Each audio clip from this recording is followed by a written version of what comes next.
that affect our jurisdiction spheres, space.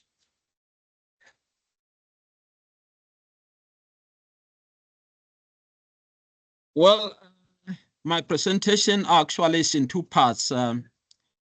On this first presentation, I've got very few slides, maybe maximum of 3, with intention basically to bring forth, just to highlight some of the key clauses that affect you provinces and municipalities, which you actually fall, under your mandate, and then which will need to comply with. And then the second part of the presentation will actually reflect on the implementation plan.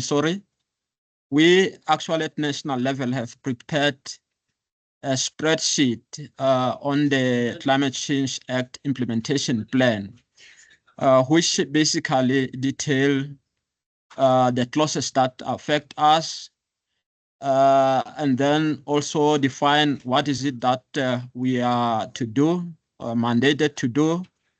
For example, in some cases, we will need to develop guidelines. And then also, there are also certain guidance, for example, columns that indicate a time frame when that needs to be done. So I will, following this first part of the presentation, then I will change mode and then load another presentation. So for the moment, let me just highlight the current presentation. And then, as I mentioned earlier on, of course, the bill has got certain clauses.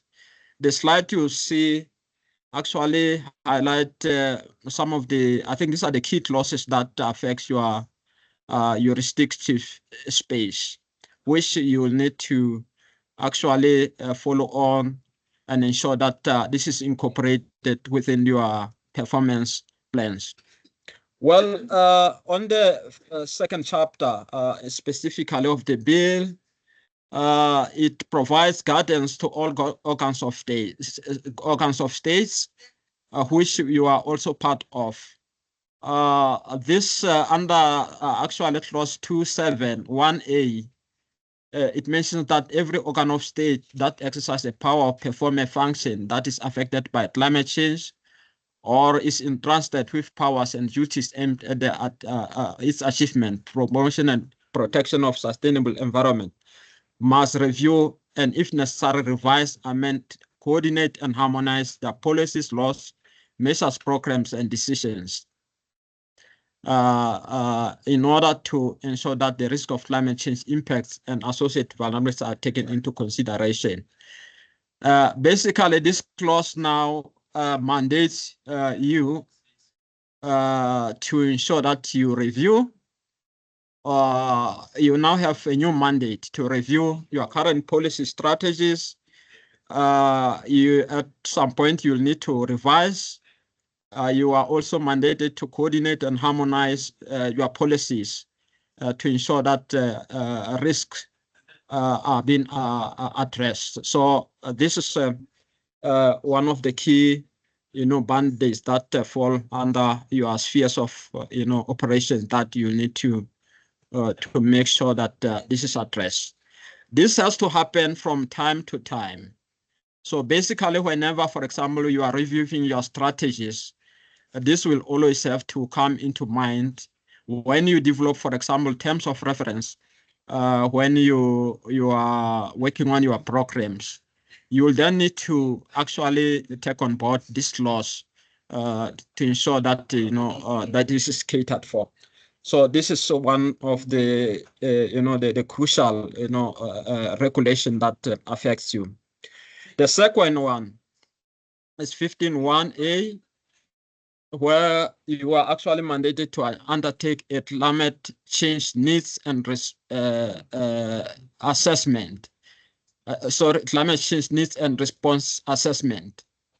That is the provinces and metropolitan or municipalities. We need to undertake the climate change needs and response assessment.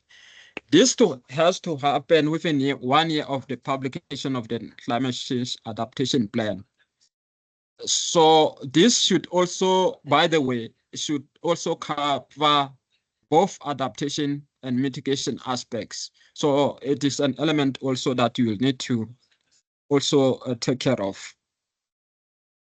And then also, as I mentioned earlier on, we will need to also note the time frame when this has to happen. Now that the act is into effect, it says within 1 year of the publication of the climate change adaptation plan. So this has to happen. But the national climate strategy is already in place, the current one. So meaning that this will have to be done basically in the following financial years. Hence, your current planning processes should already figure out how you will then have to undertake this assessment. So it means then that in your next iteration of your KPAs, then you will need to take this into account. Then the third also clause, which is equally important, that affects your jurisdiction space, is 15.1d, where you are actually mandated to develop, implement, and publish in a Gazette a climate change response implementation plan. This has to happen within 2 years of undertaking a climate change needs assessment and response assessment. So this is also a new responsibility for you now to undertake a climate change response implementation plan. It means now you'll only have 2 years to do this. As once you have done the climate change needs assessment, then you'll only have 2 years to to develop and implement and publish the climate change response implementation plan. And then at clause 15.3a, the climate change response implementation plan must include measures or programs relating to both adaptation and mitigation.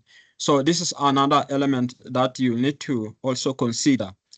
Of course, in line with your constitutional mandate, as you may see fit. So this is another aspect that you'll need to consider.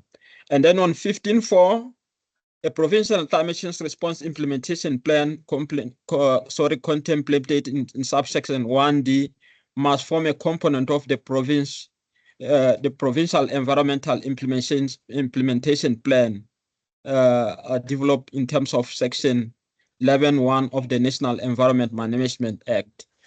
So again, this actually mentioned that this has to be part of the, for example, be part of the integrated development plans. So this clause also needs to be taken care of. Under 15.5, a metropolitan or district municipality climate change response implementation plan contemplated in subsection 1D must form a component of the relevant municipality integrated development plan. So this is another requirement. So basically, these are the key clauses that you'll need to keep an eye on. As I mentioned earlier on, action will be needed from your side, or for some of them from time to time. Others, it shows within 1 year, others within 2 years. So it means we'll then need to work out, a plan to ensure that our, institutions, are in compliance with the clauses of the act. Well, this is just a schematic presentation of all of the clauses. Basically, this is just a mapping which illustrates how we need to do that. As I mentioned that because this is part of your the climate change, for example, in relation to mitigation, when you set targets to contribute towards the NDC, then you will need to, for example, conduct the needs and response assessment. And then for that to happen, you'll need to identify appropriate mitigation actions. Then, of course, also in relation to developing a climate change implementation plan. And then you will need to consider measures and programs related to mitigation as a component of your EIP if you are a province, or IDP if the case applies to metros and districts. And then, of course, all the measures identified, if they are related to national policies, the measures identified add value to the overall objective of meeting sectoral emission targets, which apply to sector departments. So in other words, the work that you'll be doing does not end there, but rather it also contributes towards meeting the sectoral emission targets that are applicable to sector departments. So basically, this is the situation. But remember, the sets will only apply to sector departments, but not at subnational levels. Well, from our side, this is just a reflection of our current plan of action to support you in this new mandate, in order that you build your capacity to undertake this new mandates under the Act. As you recall that we are currently working on the emission target setting guidelines. This is a guideline that will support you to establish provincial and local emission targets. But as I mentioned earlier on, these targets on your part, they are like voluntary targets, but which support, an effort to achieve the regulated targets that are applicable to sector departments. The inventory work also, as you are aware, is part of the ICAT project, which we are working on in collaboration with Kontwana. Currently, you know that we are working on this. So this is part of the activity that is there. And then, of course, also the aggregation tool, which also support the analysis of actions, is also part of the exercise that we are working on in collaboration with Kontwana. And then, of course, lastly, the climate change needs and response assessment. This is an area that, as well as the climate change response implementation plan guidelines, this is an area that we are currently nose on paper on it. We are currently developing the terms of reference. Actually, we have finalized them and looking for potential owner, perhaps to launch a new project that will sort of like develop the guidelines specifically to guide you on how to conduct climate change needs and response assessment, as well as to formulate a common standard on the development of climate change response implementation plan. I think for this also, because that we thought that it would be helpful that we have a common standard format of reporting, and then of course on these new policy instruments. Hence, that is why there will be a need to come up with the guidelines. So basically, this is a reflection on this presentation. Let me just switch off from this mode and then load the next presentation, which is also more or less captures these elements. Let me just a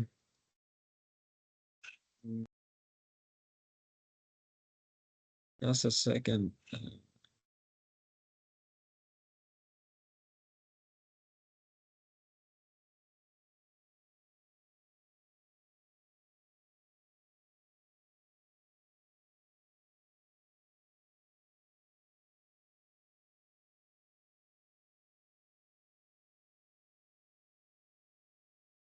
Um, uh, uh, um, Are you able to see my screen? I've just Yes. loaded. Yeah. Thank you. A Word document we can see. Yeah, excellent. No, thank you very much. Yeah. Well, colleagues, we are just sharing our experience here. This is what we have done on our side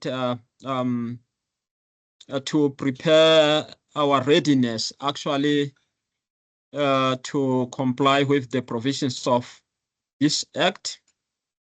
We have actually prepared a Climate Change Act implementation plan. As you see, that this is just a draft. We will appreciate, of course, to get your inputs. This is not conclusive anyway. This is still work in progress. But this is just to maybe also trigger a discussion with you on how best we can plan our way forward in relation to the implementation of the Act.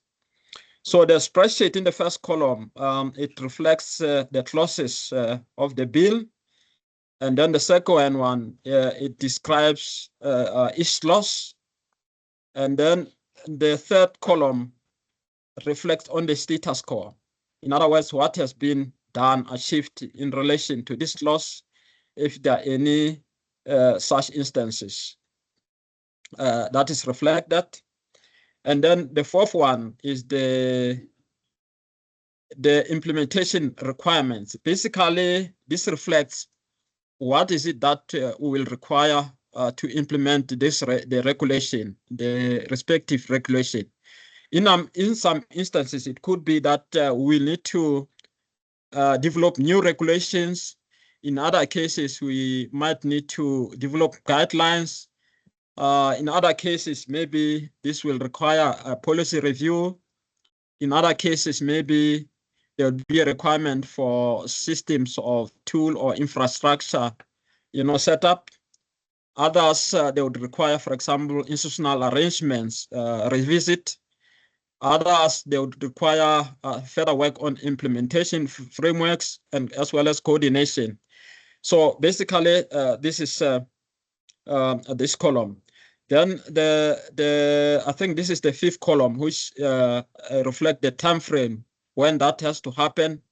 And then also, last but one, there is a column on the resources.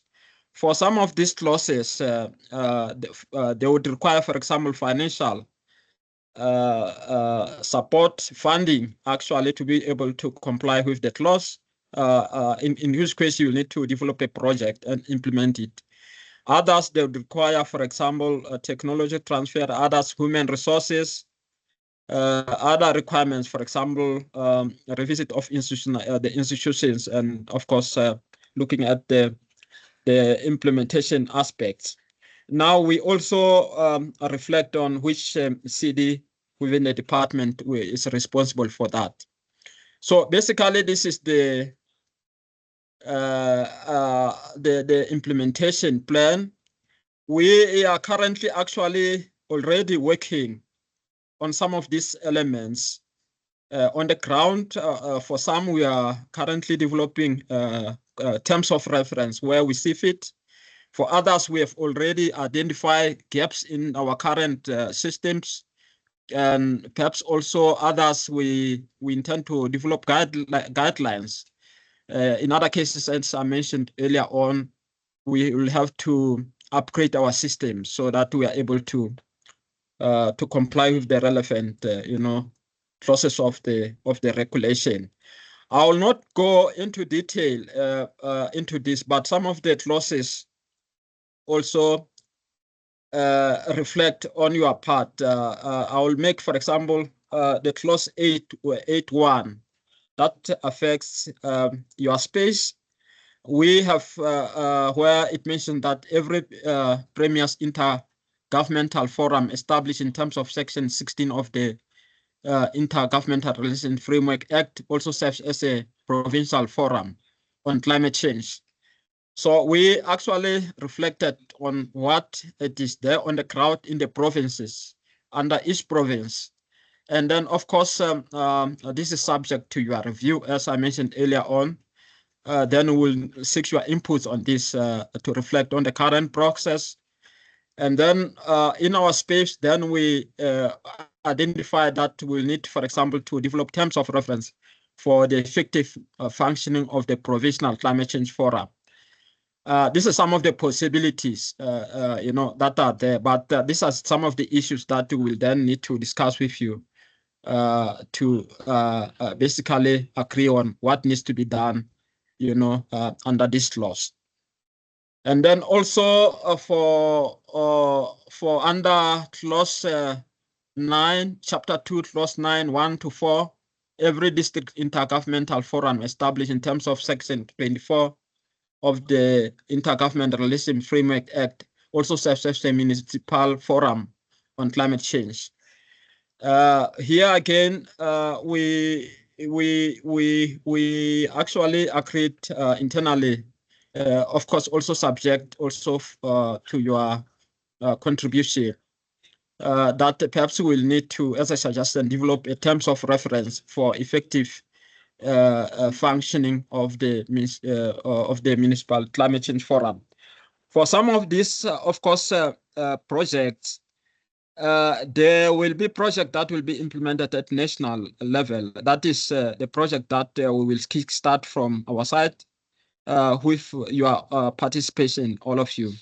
But there are some projects that will have to happen at your local space. That is the project that you develop and implement in your own environment. So these are some of the aspects. But this is just, as I mentioned, on our current planning framework. And then chapter 2, it talks to adaptation. It reflects what we are intending to do under each, section. I'm not going to go clause by clause. As I mentioned earlier on, we'll be sharing this spreadsheet as a working document, whereupon it will help perhaps for you to understand what is it that we are doing at national level. At the same time, it will also perhaps also support your effort in taking action so that you are able to work on the relevant losses that affect your jurisdiction place.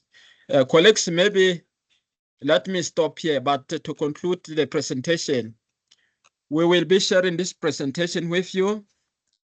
And then what will require, perhaps we could also take it through the working group 9 meetings, is for you to make inputs, which will then help all of us so that we also are able to mirror ourselves in terms of what is it that we need to do so that we can integrate into our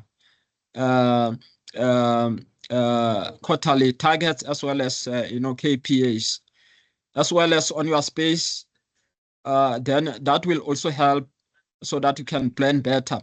At the same time, this, I think, planning and programming framework, it will also support us, also to build coherence across all tiers of government in the work that we do, which also actually support the implementation of the Act itself. So, colleagues, let me stop here, and then we will then, of course, have in-depth discussion on all the aspect I've just talked to. Thank you very much. Great, thank you very much, Samuel, and it's great to see the very detailed work that's being done in terms of planning for the implementation of the Act. Samuel, I am aware that you've got to disappear before the end of this meeting, so we had originally planned for Luann to give a presentation, but what I'm going to ask is if you do have a few more minutes, if there are some burning questions from the participants, if they want to ask Samuel before he has to disappear. And then I see that there are at least one or two of his colleagues on the call that hopefully can participate in the discussion we have after Luann's presentation. So if you want to put up your hand, we can take some questions. Just 2 notes, please. The one is that this meeting is being recorded, so if you have concerns about your questions while it's being recorded.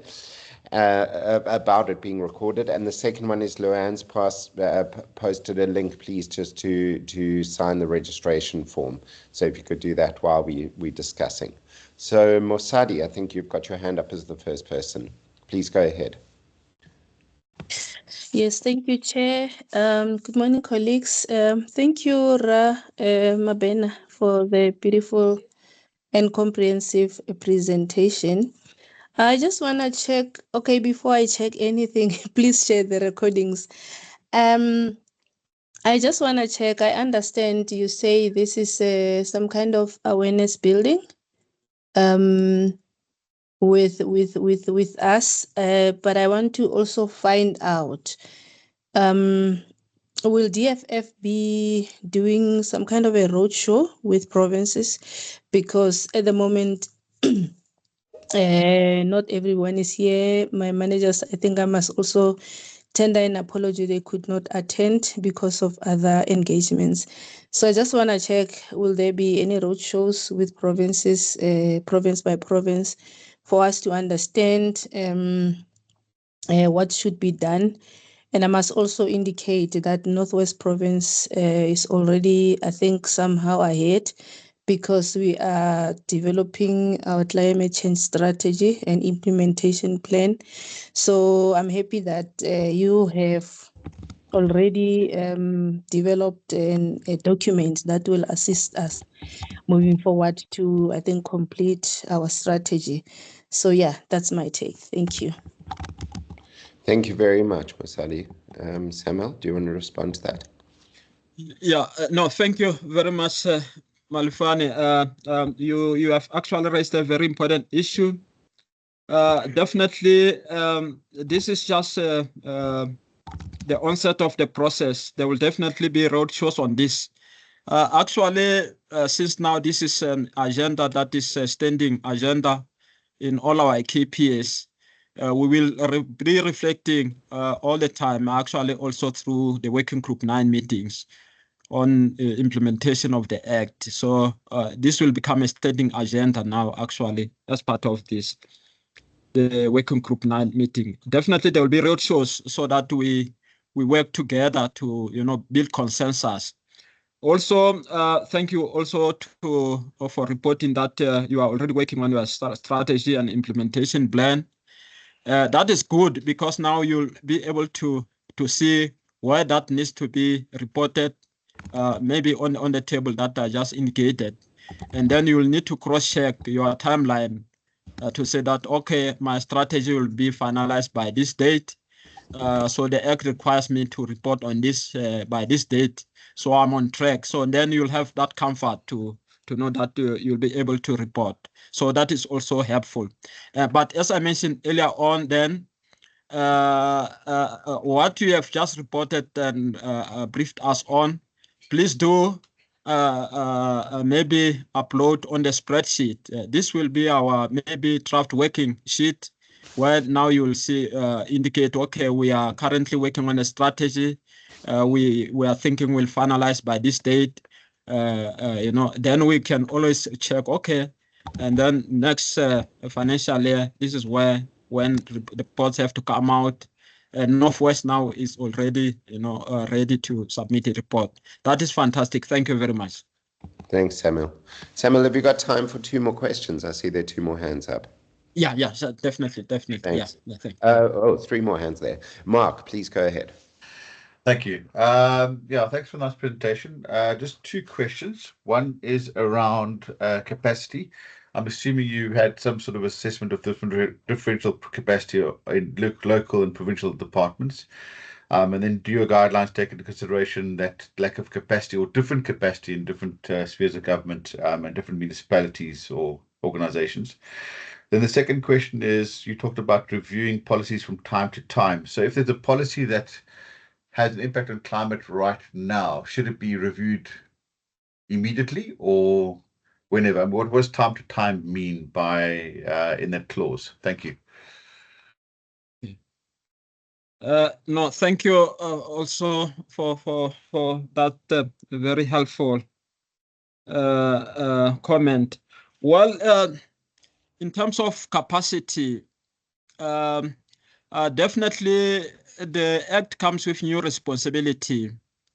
All spheres of government would require capacity support of some sort to implement clauses of the Act. And then, of course, as you know, that the Act mentions that the minister, which is my Minister of Environment, will work in collaboration with the Minister of Finance, basically to identify financial resources that could support us to implement, these provisions of the Act. That will need to follow on that. But also at the same time, through our collaboration, we will be actually working together. In fact, also as reflected on this spreadsheet, which I showcase, to reflect on the current capacities you have. For example, in the provinces or municipality, you'll need to highlight to say, okay, these are the constraints, these are the capacities that are there to comply with this laws. And then from there, then we'll then need to build, an implementation plan to address that constraints and capacity. So in other words, this is already inbuilt into the Act that we need to define the climate change needs assessment. Basically, this is what will require, for example, to say in terms of capacities, this is what will require in the province or municipality, and then you then develop the needs assessment. But of course, also at the same time, there are other institutional capacities that we will work on. As I mentioned earlier on, there are projects on the ground that will be developing, identifying and developing in collaboration with you. So there will be continuing to exercise where we work together to identify this project, which address capacity issues. Once that is done, then it means we will need to, launch, applicable project to address such issues. I think if I may stop here. Thank you. Sorry, I think there was a second part to that question about revision of policies from time to time. Okay, yes, yeah.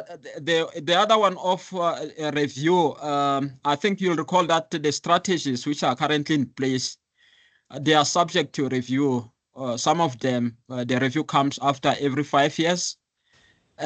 This clause actually highlights, it's just a highlight to say that anytime that we have to review, then you will need to consider aspects of climate change in that strategy. So it means that this is an issue that we'll need to do from time to time when it comes to reviewing our respective strategies. So that is what has to happen. This is just to keep in mind that, okay, whenever I have to review the strategy, or whenever I have to develop terms of reference for my program or strategy, then I'll need to, incorporate issues of climate change, and then that has to be incorporated in that manner. So from time to time, actually, implies that aspect. Okay. Yeah. Thank you for that. I see we've got 2 more hands up. Tabani, go ahead, please. No, thank you so much, Brett. Thanks, Samuel, for the presentation. Good morning, colleagues. Let's welcome the presentations, the 2 presentations, the PowerPoint and the Word document. As indicated, I think Brett said they are going to be circulated. We appreciate that. I think let's commend the National Department for thinking around the issues of district level kind of IGR structures, to say where structures exist where we can incorporate this work, let's just incorporate it in those structures that are already compliant with the Intergovernmental Relations Framework Act, because oftentimes the stakeholders that we need for environment work are the stakeholders that sit in those DDM structures or any other relevant structures. The next one relates to where we are as provinces. I see in the spreadsheet you have indicated where different provinces are at. We can say as KwaZulu-Natal, we've got the strategy. We're currently polishing our implementation plan. So there is some work that aligns with the requirements of the Act already. And we are excited that already we are somehow in compliance with some of the provisions of the Act. and that is very important. What we are requesting National to also look at is the integration of climate change into the EIA process guideline. That guideline has been in the process of development for quite a long time now. And if the colleagues that are responsible for IEM in the national department can finalize that so that we are able to fully integrate issues of climate change into the EIA process and other EIM tools. Taking stock of what is existing in districts, I think as colleagues based in provinces, we can assist national department with in terms of taking stock of what is existing in districts and be able to feed that information. If we can just get guidance in terms of what information are you looking for in terms of districts. Because as provinces also will need to support our districts in terms of taking the work forward.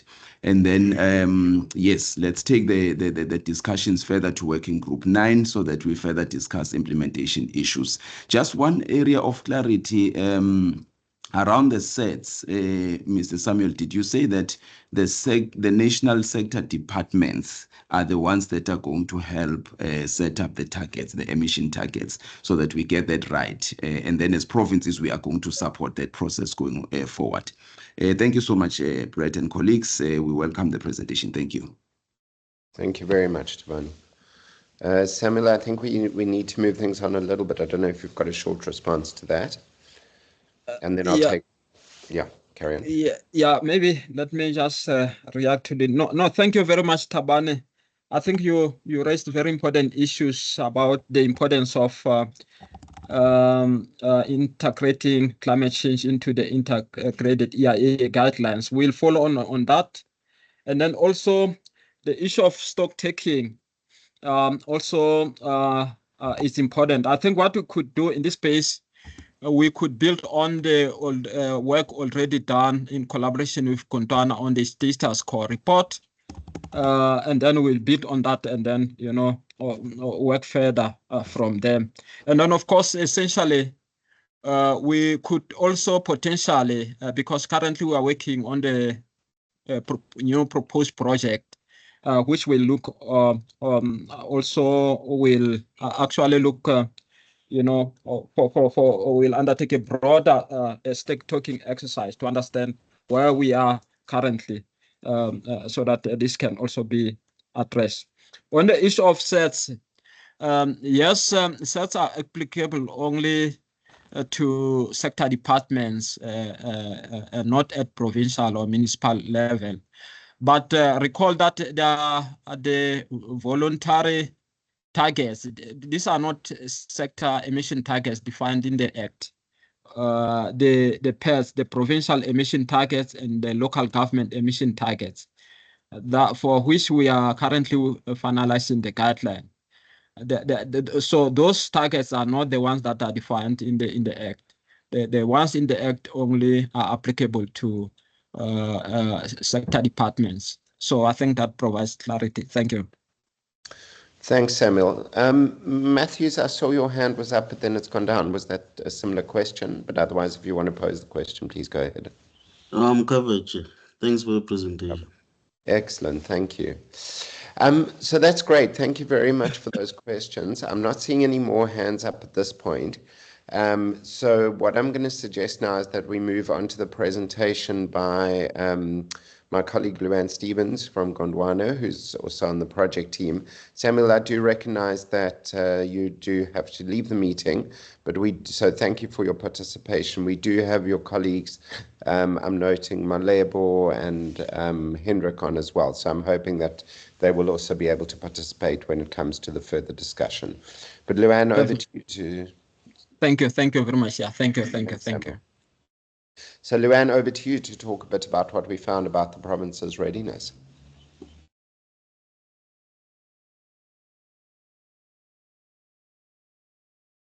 Yeah, thanks, Brett. Sorry, just getting my screens all organized here.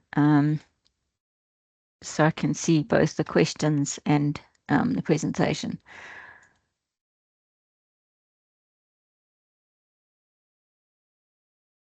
Great. Yes, good morning, everybody. I'm Luann Stevens. I'm sure a lot of you have already met me through some of the work that we've been doing through the ICAT project. As Brett said, we're part of the project team implementing the ICAT project and the training. We were just asked to maybe look at some of the status quo as part of the ICAT project. I mean, and in the last discussion, we were just talking about where provinces are at and what the needs are. In a way, my presentation is going to look at what we've found so far, but I was in terms of we also want to identify what the needs are in terms of the provinces. So we could have that during the discussion. The information that we have now is just information that we've gathered through questionnaires and through reviews of documents and information that have come through to us. So, but please, if there's any updates or if any of the information is incorrect in any of the slides, and you have uh, uh, put actions in place since we've done this, please do just put up your hand so that we can correct the information, because it's quite important for a national level to also to understand what the provinces have, where they're at, and what their needs are. So in a way, we can have a bit of a discussion as well. So it's really to identify what the needs are for the provinces as well. So in terms of, I'm going to go through the introduction fairly quickly because we've had a bit of an introduction to the Climate Change Act, but basically it's a key step towards coordinating, integrating national response to climate change and a just transition to a low carbon economy. And it provides for the setting of emission reduction targets and allocation of carbon budgets. So we've heard quite a bit of this during Samuel's presentation, but there is also a key role for provincial governments to play, and for them to contribute to the NDC goals. And so I think this is what we're really trying to focus on during this project, is looking at provincial level, what can be done and how they need to contribute to the process. So there's also the multi-governance response to climate change. And again, this system emphasizes a sort of bottom-up approach. So there's the gathering of information from subnational governments to feed to the national system. So the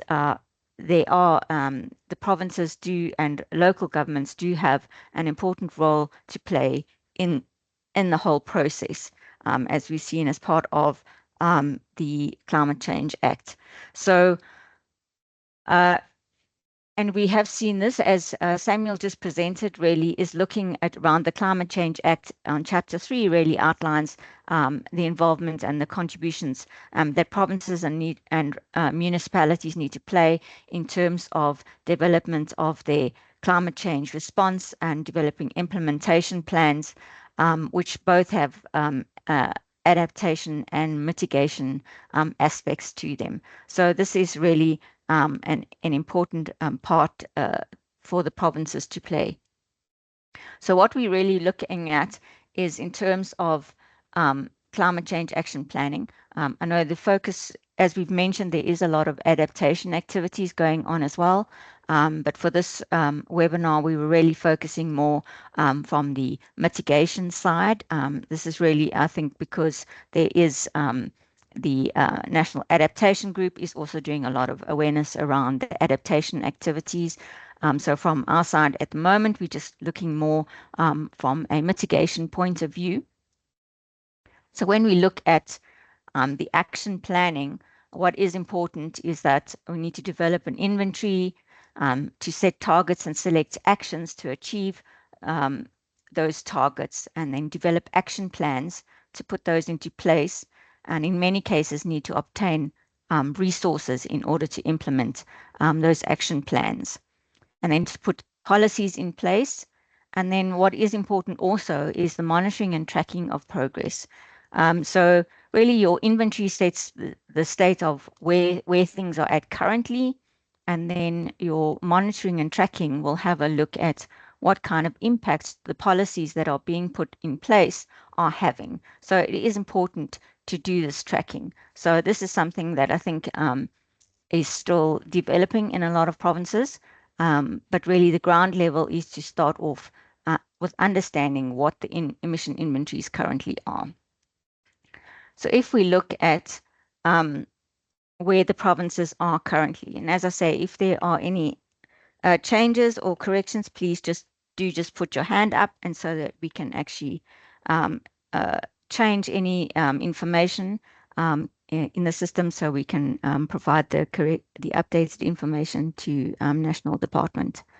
So, but where we are in sort of developing of inventories, we find that most provinces have developed an inventory of some sort.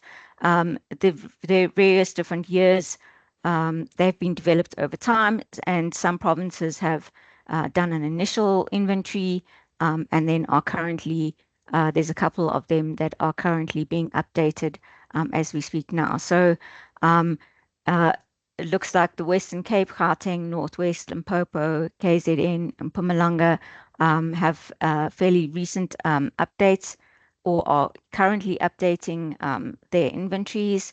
The Northern Cape and Free State still need to develop more capacity and do a more recent update, as it's quite all the same with the Eastern Cape. So there is has been quite a bit of progress in terms of getting an understanding of what the emissions are from the various provinces.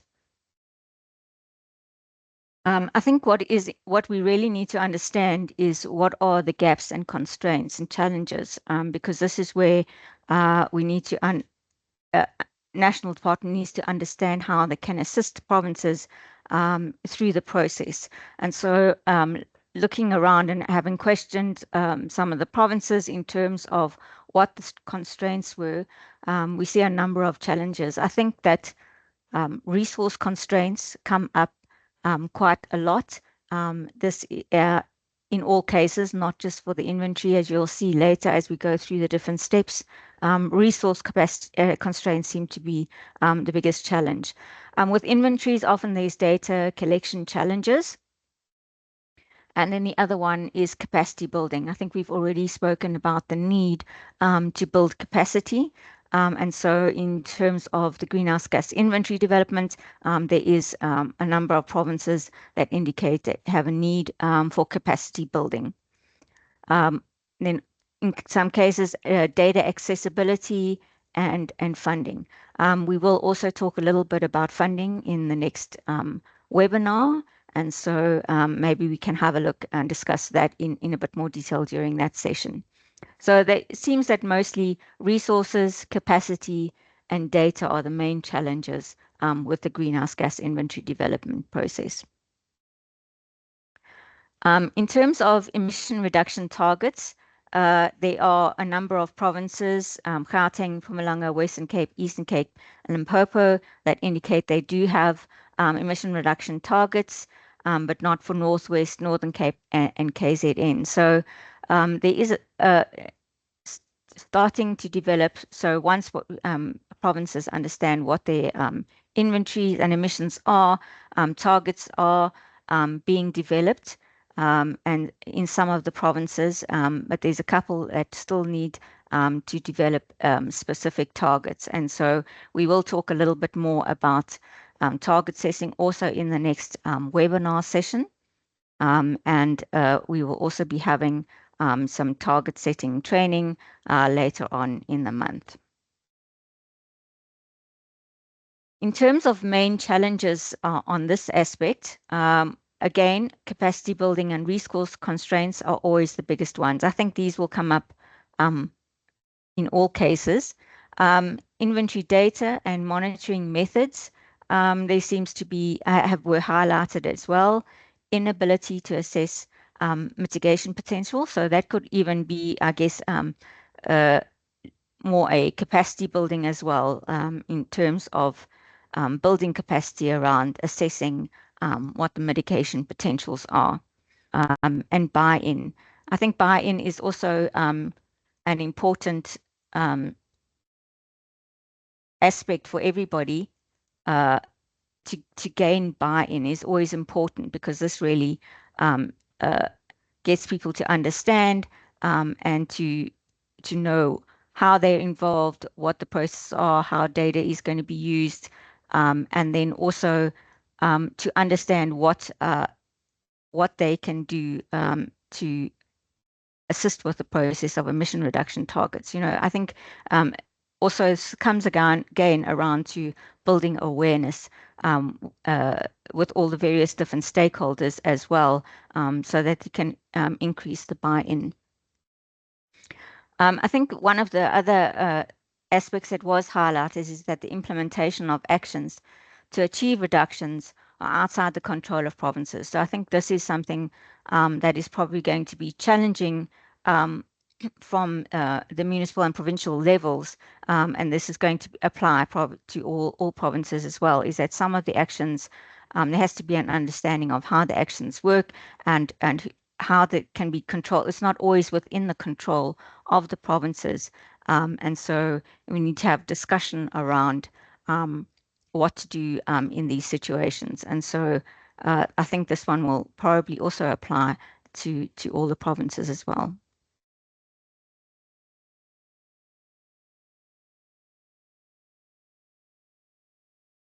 Then looking at selecting actions, it seems like a lot of provinces have started to identify a number of actions. A lot of actions are under development. I think the actions that were listed here were just generally looking at all the types of actions, and we probably haven't included all the actions here, as some provinces had longer lists of actions that had been identified.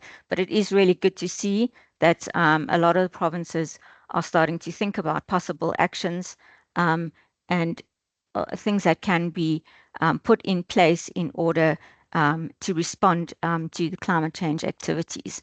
So a lot of provinces are doing.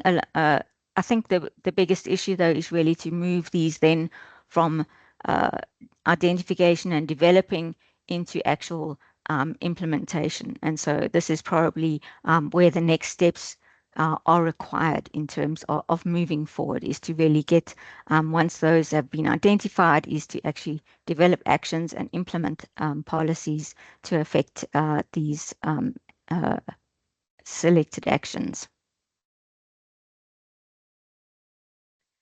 In terms of climate change response plans, it seems that most provinces have climate change response plans in place. Some need updating, and Northern Cape and Northwest are apparently under development currently. So it is good that we have a lot of activity in terms of the actual planning for the climate change response, which is part of the Climate Change Act. So there is quite a lot of activity in the provinces in this regard. There's a number of policies. When we did the assessment, we were really just looking at all kinds of policies and strategies. So there is also some adaptation strategies included in this assessment. But it's just really to get an idea of what kind of actions and policies are being implemented in the various different provinces. And so there's a number of different strategies, ranging from the climate response strategies to adaptation strategies, just transition, spatial development frameworks, waste. There's quite a lot of waste management plans and air quality management plans. And several provinces have done vulnerability assessments and have renewable energy strategies or green economy strategies. So there's quite a wide variety of different policies throughout the different provinces. So we have put more detail of that into the status quo assessment report. But as I said, there is a lot of activity in various different sectors, should we say, across the provinces. In terms of tracking progress and looking at the monitoring and reporting systems that are in place, this is something this has been developed for Mpumalanga has a system, Western Cape has one for emissions, but we'll be updating it for tracking actions. And KwaZulu-Natal has an MRV system, but the other provinces don't. So I think there's a number of challenges that comes with putting these MRV systems into place. And also various different tools. So there's a wide variety of different tools and tracking systems that is implemented through the different provinces. So I guess provinces select a tool that is most appropriate for them. So there's lots of there's climate change project registers. As I say, Mpumalanga has an MRV system. But I think that the part that needs to be updated is the actual tracking of actions and targets.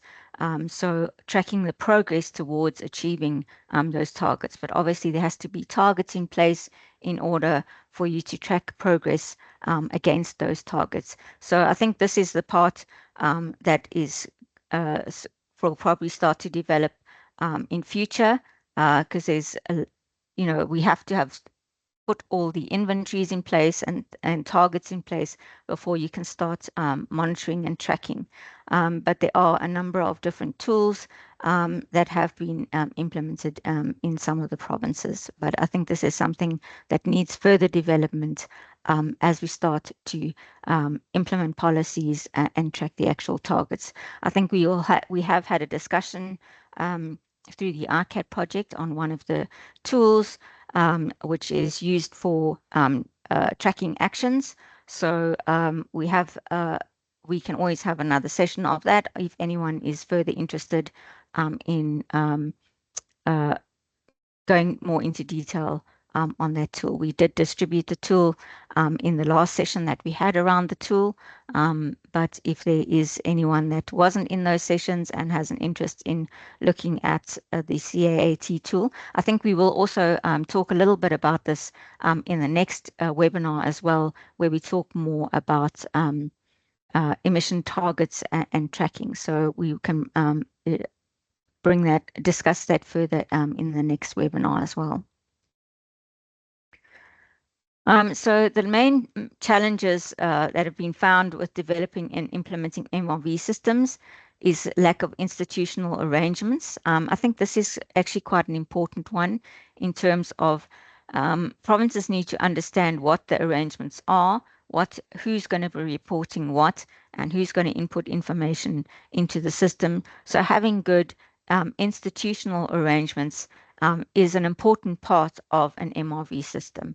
And so we did have a session earlier on regarding institutional arrangements. But yes, that is a really critical component of an MRV system. Again, as you can see, resource constraints. I think the biggest issue throughout provinces and through this project and our discussions and training is always that, there's limited resources and limited number of people, and it's usually the same person that has to do all of the activities from the inventories to the MRV system. So I think the biggest biggest challenge is around resource constraints.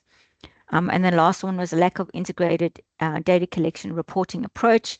In a way, this could probably come under institutional arrangements as well to set up good agreements and institutional arrangements to assist in the flow of information. I think this is where a lot of these systems will fall apart if we always have to keep going out and gathering information. It would be good to develop some kind of more sustainable institutional arrangements in which there's a good flow of information from your providers to those that are monitoring and developing inventories and tracking the projects as well. So I think this is, as I say, the important part is the institutional arrangements. So in terms of looking at capacity building, I think this was done just part of the project to really understand what the provinces' priorities were in terms of inventory, target setting, or tracking actions, as we have had different training activities for each of these components within the ICAT project. And so because there was quite a big need, we've tried to, throughout our training sessions, try to include all provinces where possible by including a virtual component as well as some in-person training. So, but there are a number of provinces, Mpumalanga, Eastern Cape, Northern Cape, Free State, Gauteng, and Northwest, which indicated their priority would first be the inventory to get that right. And I think this is important that you are able to produce an inventory, because this is really the base of the whole process. Is you need to know how to develop the inventory where you are now before you can start identifying where the emission reductions are needed and what the targets are. So whereas for Western Cape, KwaZulu-Natal and Limpopo, or maybe a bit further along on the process, are their priorities more on target setting. And then, yeah, so I think, and it's interesting because that just shows that once you've sort of developed your inventory and you developed your plans and your actions, then it comes around to more priorities around target setting. So this is just what the capacity building needs are. Perhaps this can lead a bit more into the discussion which we want to have now. I think the important thing to discuss is we've had a bit of a discussion about the Climate Change Act and what the requirements are in terms of that act. And so the question now is, so what do provinces feel like they need? I know capacity building has been one of the issues that have come up.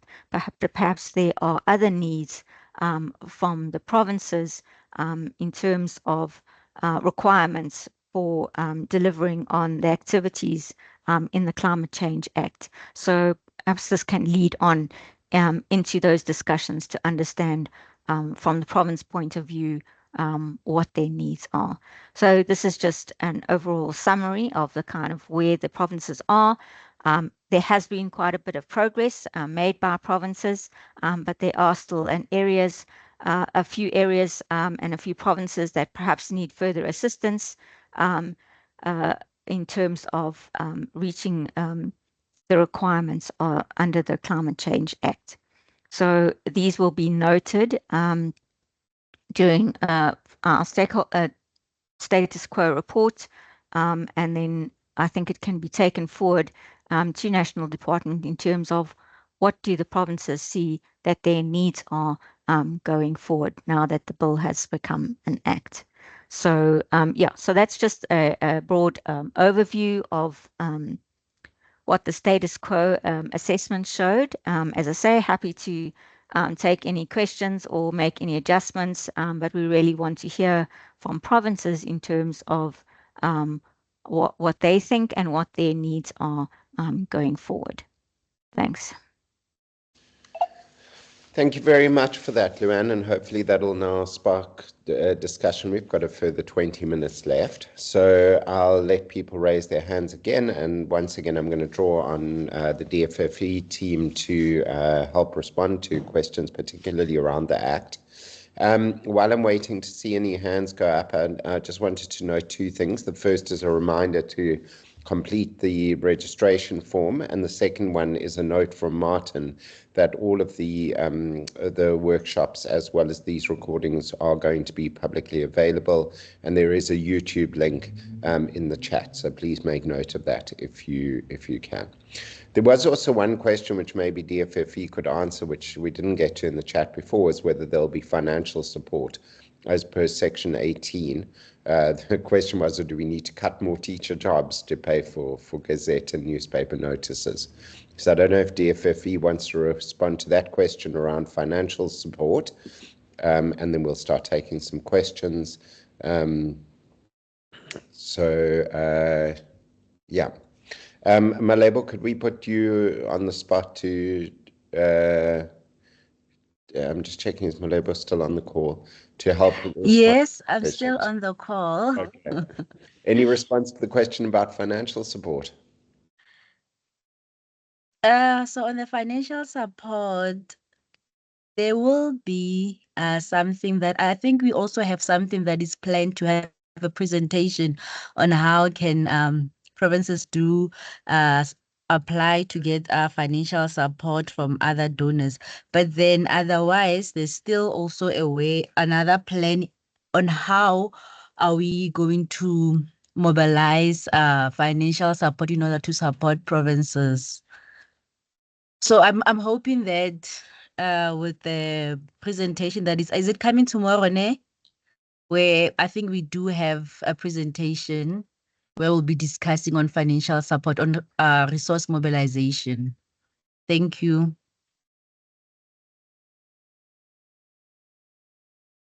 Sorry, I was on mute. So the next webinar on funding options is coming actually on the 14th of August. So it's in 2 weeks' time. So we'll have Okay. further discussion there. Yeah, so Yeah. sorry, it's 14th of August where Yeah. we're gonna looking at how can we mobilize resources in order for us to implement the Climate Change Act. But Great. there is a plan. Thanks. Mark, please go ahead. Thank you. I just want to set the scene. I'm an information manager, not just a climate change person. I've been helping our colleagues with the climate change inventory from a data perspective. So that's where my approach comes from. You mentioned in one of the slides there, Luann, around lack of integrated data. And my question is around how do we get a unified and uniform country response with regards to implementation of the Climate Change Act?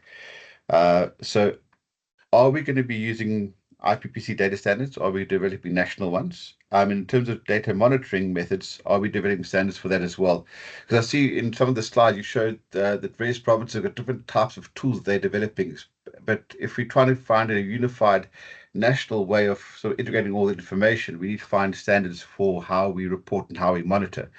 But I see different provinces developing tools slightly differently. And if we keep on developing different tools, how do we get that into one unified way of reporting? So thanks. Hopefully I've made sense. Thanks. Yeah, I think that's a very good question. I don't know that there is a prescribed standard, but I agree. I mean, at the moment, as you say, provinces are using various different approaches. I think that mostly they're using the greenhouse gas protocols in terms of how they develop the inventories, but very different.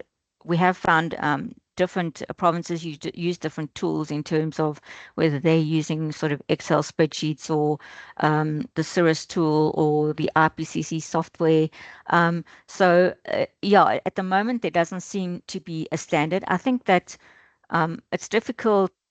Well, I don't know, but feel that National Department will not prescribe because I think that the tools that get used may depend on the province and what they feel comfortable using. So it's quite difficult to prescribe a tool. But in my understanding is there's no prescription in terms of what kind of tools would be used. But I agree in terms of, it would be good to get some kind of uniformity. But I think if everyone is using the greenhouse gas protocols or the IPCC guidelines to develop the inventory, that is obviously an important. But yeah, I don't know if anyone from DFFE has any input on whether there's going to be a prescribed approach. Again, with the tracking, I know that, as I mentioned, there's the tool from ICAT, the CAAT tool for tracking changes. Again, it's not a prescriptive tool. It's a suggestion of a tool that can be used, but I don't think there is any prescribed standard way of doing that. So yeah, Brett or anyone from DFFE, I don't know if you have any further insights into that. Luann, I think what you said, that's correct. At the moment, we have not yet internally discussed. So like now when we're doing the training, we are using the GHG protocol, but then we are not really prescribing it. that it's a must for people to use it.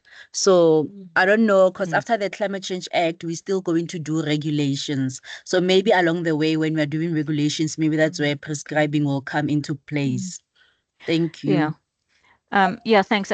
Mark, I see you just clarified in terms of the actual data output, which is actually a very interesting point. And I agree with this because also when you're trying to compare, as you say, compare between provinces, even when we look at the current responses, or if you look at air quality plans that have been produced, trying to get a unified picture is really very difficult because, as you say, the outputs that are reported are at different levels. Some are on sector levels, some are on category levels. And so actually, I think this might be something that would be useful to have a standard for, in terms of when you do your reporting, could you at least report A, B, and C format, because then it makes it easier for comparison purposes. So, I mean, I would agree with that, but I don't know that there's any specific plans around that. So, yeah. Yeah. Great, thanks both. Lisa. Thanks, Brett. Thanks, Luann. And thanks to Samuel, who has left for his presentation. I think from our side, we've had quite a lot of interest from our municipalities, not only district, but local municipalities, around understanding the implications of the bill. And we do know that local municipalities are not specifically mentioned in the bill, but there is interest from them to take things forward. And so we're working with them and supporting with them on that. I think from our side, what would be really useful is understanding a schedule or time frame of and description of what type of reporting is going to be expected from districts and from provinces to national. What do we need to start thinking about reporting? Can we get those systems in place?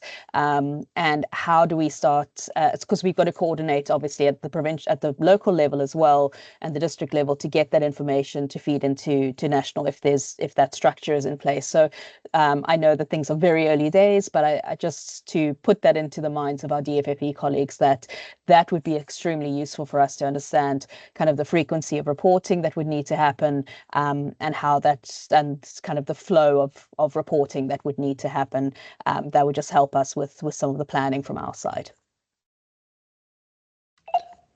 Thanks, Lisa. I don't know if you've got any response, Malebo, on that. Just how that fits into your planning and when that guidance can be expected. Brett, at the moment, I'm not quite sure in terms of the frequency of the reporting is going forward. How will they require the local municipality to report? Yeah, because for the SEDS, it's speaking on the daily, it's speaking to the national government. Although we know most of the work is done locally by the local municipality. So I think hopefully going in the coming weeks or coming months, that will be planned well, and we will communicate in time in terms of reporting. Thank you. Yeah, thanks, Malebo. Matthews. Thanks, and thanks for the presentation. Just to chime in on the Mark question as well, I think uniformity is important. But I think what needs to happen going forward is DFFE needs to gather us all provinces, especially with the GHG inventory. It's highly technical, but there's some work that doesn't need to be done by provinces, because national already has capacity and the arrangements already in place. For Gauteng, we just completed the inventory, and along the way, as we're doing the work, we found out some information that we should have known already in before we started the project. But I think it just requires engagement on the specific work. I think that will help a lot. Just on the update, we've completed the GHG inventory, and there was a slide on the climate change response plan and strategy. I think I might have put the wrong date there. So I think it says 2017. It should be 2020. So it's still very relevant, the document. It should be updated, I think, next year or the following year. And also in terms of implementation, in terms of energy, there's a lot of projects that have actually been implemented, and some are actually live now in terms of renewable energy and other energy security measures. But I can update that one as well. Thanks. Great, thank you for that note, Matthews. I make a comment on that. Please. Okay, firstly, just thanks for the updates on those things for Gauteng. Those will be updated. In terms of sort of uniformity, and as you say, at National Department, there is already maybe some information. And I think this is one of the things that I found interesting doing this engagement with provinces. Because do a lot of work at national level in terms of the inventory.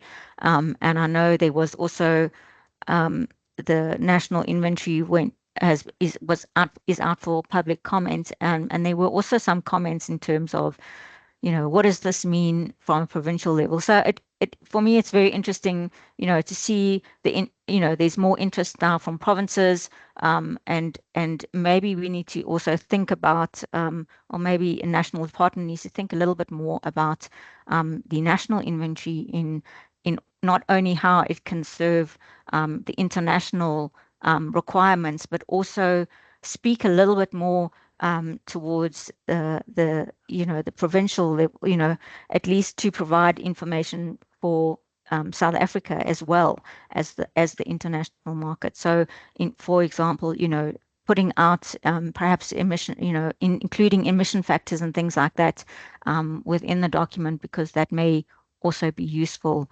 internally for South Africa, as opposed to just being a report that goes out. So so I think these things are actually quite interesting, and is maybe something that should be followed up with the FFE as we go forward. Thank you, Luann. Tarina is the last hand that I see now. See ya. Thank you, Chair. Good morning, and good morning, colleagues. My name is Tarina Boshoff. I'm the Director for Environmental Policy Planning and Coordination in Northwest. Just a few comments.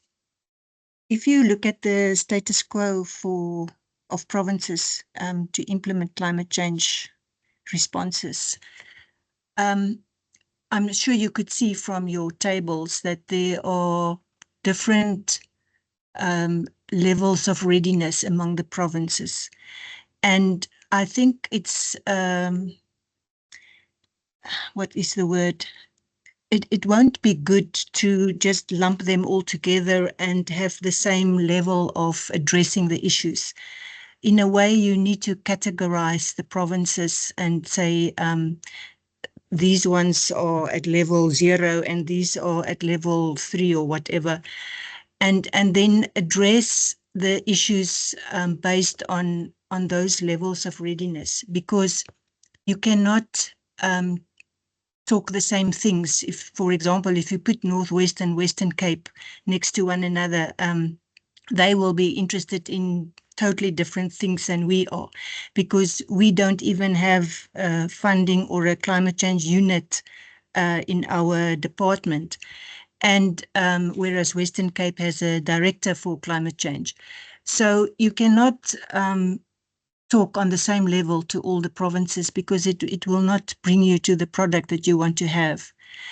And that's why I think it's very good that DFFE is developing this implementation plan for the Act. And I hope that in that Act, in that implementation plan, that these differences will be clearly shown, that these provinces are there and those provinces are on that level, and that you then have steps for each level of readiness of what needs to be done. If I can just elaborate a bit on the Northwest side, there's even internal, within the program of environmental services, a tendency of people not realizing that climate change is not only supposed to be one person's job. It's supposed to be cross-cutting. It must be in biodiversity, it must be in air quality, it must be in waste management. It's not one little unit's responsibility. So there's a lot of capacity building and awareness that will need to be done with HR to show them, but you do need a unit in climate change. With supply chain, how do you bring these things in? So if you don't even have a unit to drive the climate change agenda, it's very difficult to try and influence other units and other directorates within the program. And then I'm not even talking about reaching other sector departments in the province or municipalities. So the role of Treasury also is critical. I know that they are busy with provincial visits now, and I would hope that at least the National Treasury, when they visit all the provinces now, that this Climate Change Act will be on the agenda and that it will be discussed. I think our meeting with National Treasury is next week, but it should be on the agenda, because if there's no funding, there's no capacity to deal with this. And then the offices of the Premier, it's also critical to see how we will involve them because of the role that they will have to play with these provincial forums. So these things will need to come out in the implementation plan for the Act. And it will need to address basics of, you need to have established units, staff to deal with this, and how you will reflect it in your departmental organograms. So yeah, to me, it's just to say that if you talk about the status of provinces, you cannot just give a summary and here it is.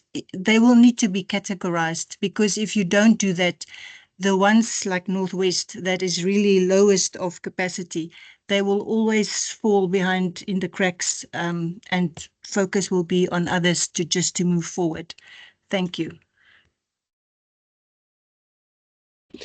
Thanks, Tarina. I think that's great, and excellent input. I mean, I think we do try and add a richness to the sort of the analysis, and certainly, want to try and customize what is required per province. But your points are well noted. Thank you. I don't know if anybody's got a response, but Mbali, you've had your hand up if you want to jump in on that. Thanks, Brett, and good day, colleagues. Can you hear me? Yes, we can hear you. Yes, we can hear you. Thank you. Okay, great stuff. Firstly, maybe just a big thanks to DFFE for organizing these sessions. They've been very, very informative, and they've been such a nice platform for us provinces to learn from one another, and also just to appreciate that the things we're struggling with that we think are unique to us are actually not.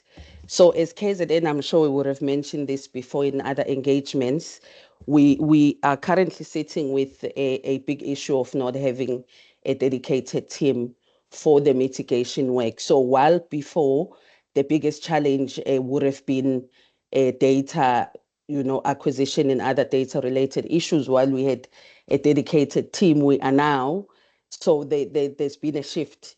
It's lack of dedicated people, and also when we do have dedicated people, the issue of capacity building and training will still remain quite top on our list. But then the issue of data is also quite real, because from what we gather from the colleagues that were involved in the compilation of the existing inventory, was that not only was it difficult to actually acquire data, some of the data acquired was not in a form that was usable. And therefore, there's been this realization that there is a need to capacitate climate change leaders in each of the key sectors that we are working with. Firstly, to understand the inventory data requirements, so that the sector operations can then start aligning their systems to capture relevant and usable data for the provincial inventories. But also with the issue of data, there is a need for a strengthened relationship with DFFE just for guidance and to be walked through the process, and to be linked with other relevant national and provincial entities for the ease of data access. And also, we do realize as a province that there needs to be budget allocation for the sourcing of external service providers for technical support where that support will be needed. Thanks. Great.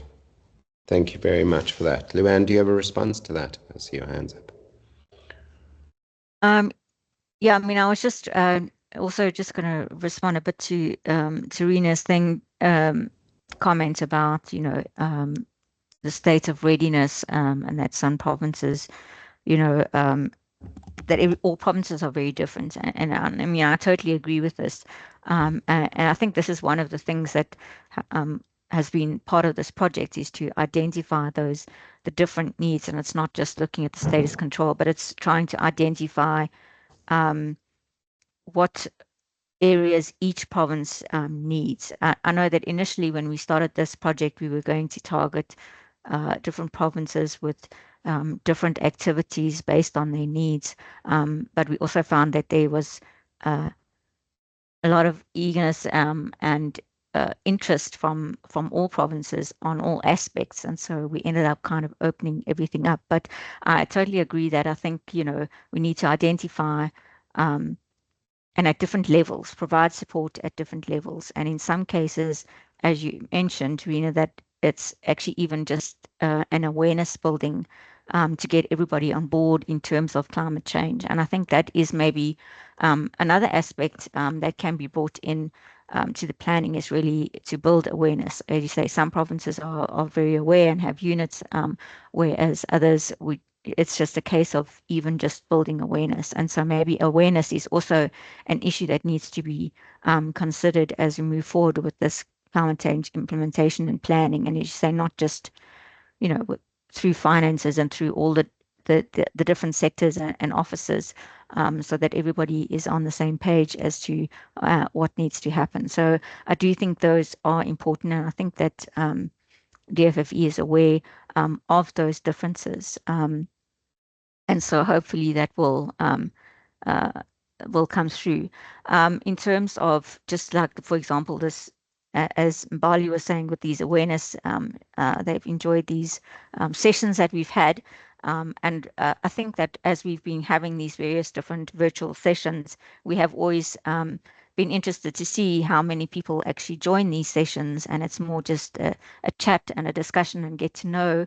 And it's interesting from a point of view of hearing from different provinces. And as Mbali says, to know you're not alone, you're having similar problems, then maybe you can learn from other provinces. So perhaps we can hear from provinces in terms of, what is a good way to share information, because those sort of channels need to be opened up. You also mentioned channels with DFFE. So maybe provinces have a thought on what is the best way to sort of share challenges or have discussions. Are the current structures, is there sufficient space for these kind of discussions in the already set up institutional arrangements or committees that are set up currently, or are there other methods of sharing information that would be useful for provinces? Thanks. Thanks, Luann. I do see we are already over the time that we set aside for this session. I'm not seeing any further hands. If there was one more burning question, I would take it at this point. But if there is nothing else, I'm not seeing any more hands coming up. So thank you all for your participation and inputs, and always active. It's very great to see just how many people attend these sessions, which we really do appreciate. We know you've all got busy lives, and it's great that you put the time aside to participate in this work with us. As I indicated a little bit earlier, our next session is going to be on the 14th of August. You will get invitations for that. And that one, we're going to be focusing on funding options and mitigation target setting. So please keep an eye out for that invitation. And then just to remind you about the feedback form and the links to the videos. But with that, I think I'm going to close today's session. Sorry, Luann, you had one more input. I see your hands up. I was just going to say, also as part of the ICAT project, we are still providing support to provinces if they need it, and we have already provided some support to some provinces. But if there are any other provinces we haven't engaged with yet, and you would like to get in contact with us, please do so we can see if there's any further need for support for the various provinces during this ICAT project. Thanks. Thank you, Luann, and I see Martin's also got an input. Yeah, sorry, Brett. I just want to reiterate how important it is to ask that everybody fills in the registration form. It's part of our reporting requirements, and there is some questions in there, especially around whether or not you are male or female, that we need to report back to the UN on. So if we can just ask everybody to click on that form, Luann, maybe you can just pop it into the chat once again, the link to the form, so that we can get everybody's full details as we are required to report back to ICAT for this project. Super, thank you, Martin. Okay, great. I don't see any more hands, so thank you very much. Have a great rest of your Wednesday and rest of your week, and we'll see you hopefully in 2 weeks' time. Goodbye. Thank you. Bye-bye. Bye. Thank you. Thanks. Bye. Thank you. Bye.